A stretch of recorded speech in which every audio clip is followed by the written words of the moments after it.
Buddy, this is Rima Desai from The Guiding Star. Today I'm talking about a fun topic. What are soulmates, twin flames, and flame mates? So let's talk about it. We heard a lot about soulmates in general and twin flames, but not as much about flame mates. So, any of these kinds of relationships with people that we have can be romantic or may not be romantic, and they're all very closely bonded relationships to us, which means that they're karmically good karmic bonds that we have with these people, and they are meant to be in our lives to enhance our lives, to improve and support us. Overall, the idea is to stand by each other no matter what. Either of these relationships with people, they know us very well. There's just a lot of similarities, and it's just a very good feeling. There's a magical feeling around these relationships at different levels. Soulmates are at the bottom of that level, where soulmates are grounded in the material reality to an extent. They're here with you on earth. They're not completely spiritual. We are spiritually connected with our soulmates, but not as high a level as flame mates or twin flames. And then soulmates are similar to us in many ways: identical hobbies, identical nature, identical vision of life.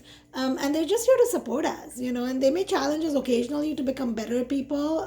But no matter what happens, soulmates are just here to really understand us and to be by us. And if you remember the movie Lord of the Rings, in that Frodo, the main character, and his best friends, they're similar. I would say they're probably flame mates, but that sort of like a lower intensity would be a soulmate relationship.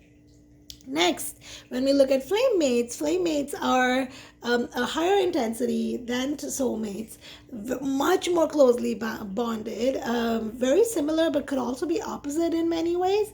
But really, there's just so much magic in that relationship that we just can't explain it. It's you can see very clearly when there are flame mates that these two individuals, whoever they may be, whether that's your teacher, your friend, your cousin, a romantic partner, a child, parent, whatever that may be, that there is just something so special that goes beyond. Like a mother-daughter relationship in general is considered very close, but if they're flame mates, you will see like a different, another level, and it'll be very obvious to everybody else around. So there's just a lot of admiration and support.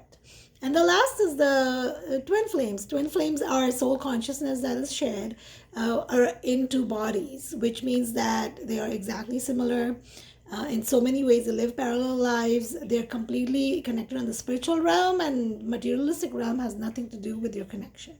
So let's talk a little more about each of these. Let me give you an example. Soulmates are like different fingers on the same hand, the same root. They're just different fingers. They, in unsaid ways, just support each other. They know that without each other, they're not going to feel complete, and they're just there to support, right? Like imagine if the pinky was not there, it would be so hard for the other fingers to work. So that's how soulmates are. But and then they're rooted in the same hand, right? They're close knit. They're together all the time. Let's talk about flame mates. Flame mates would be two fingers next to each other, just like always, just much more closer. Sometimes can be annoying, right? But nevertheless we'll continue to stay together.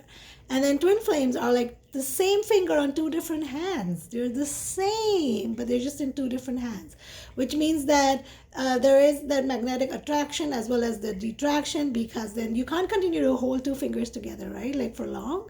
So because there's so much admiration and respect for each other, it's just over and beyond that you almost cannot stand that, right? And then you reflect each other's patterns, problems like mirrors.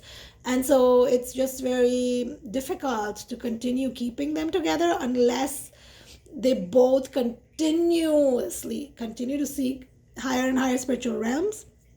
I tell people it's like playing a game. You continue to go on higher levels, and the game just gets harder as you stay in the twin flame relationship. So that's just the best way that I can describe. In terms of can they fall apart?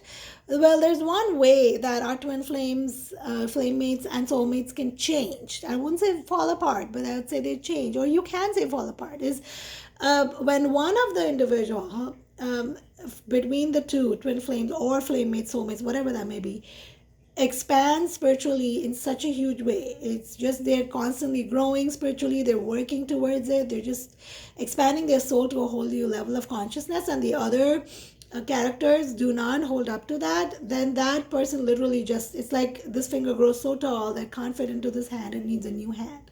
So that's when then you find join a new family of flame mates, soulmates, and twin flames to match that vibration. And as per Robert Detzler, spiritual response therapy, he says we can have up to 8 twin flames and total 9 including ourselves at any given point of time. But I would say that it's really rare to find so many twin flames having incarnated. Most people know of one twin flame that's incarnated with them. There are fake twin flames as well. There's just so much that we need to know, but this was just a general idea to tell you that these are just very special relationships, and these people and you as their soulmate or twin flame have come here to support them in huge ways. So how special is that? We can have many soulmates, we can have soul families, we can have many flame mates, but we can only have a limited number of twin flames. I do find that there is not, flame mates are not as common as soulmates, and then twin flames are not as common as flame mates. So they just go in that hierarchy. This is Rima Desai from The Guiding Star. Bye bye.